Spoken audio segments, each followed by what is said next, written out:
এটা কোনো রাজনৈতিক দলের ক্যাম্পাস না। আমি এটুকু বলবো, যারা প্রত্যেক বছর ডাকসু নির্বাচন চায় আমি তাদেরকে ভোট দিচ্ছি। আমার জন্য আসলে প্রথমবারের মতোই ডাকসু আসছে, প্রথমবার। ডাকসু যেহেতু হ্যালির ধূমকেতুর মতো 62-65 বছর পর পর আসে, 28 বছর পরে একবার হয়েছিল 19 সালে, 19 সালের পরে এটা হচ্ছে। আমি ক্যাম্পাসে আসছি 2020 সালে। আমি এটুকু বলবো, যারা প্রত্যেক বছর ডাকসু নির্বাচন চায় আমি তাদেরকে ভোট দিচ্ছি। কারণ ডাকসু এক বছর ডাকসু ইলেকশন হবে এবং তার মাধ্যমে ঢাকা বিশ্ববিদ্যালয় একদম অক্সফোর্ড হয়ে যাবে, সেটা সম্ভব না।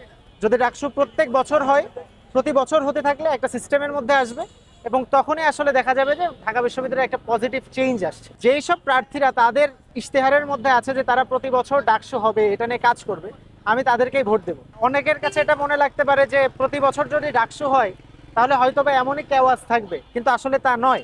যদি প্রতি বছর হয় তাহলে এত ক্যামেরা, মিডিয়া, নিউজ কিচ্ছু থাকবে না।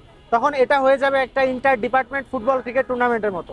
একজন ভিপি আসবে, আর একজন ভিপি যাবে, আর একজন জিএস আসবে, যাবে। আমাদের প্রতি বছর ডাকসুর জন্য কাজ করা উচিত। এটা কোনো রাজনৈতিক দলের ক্যাম্পাস না।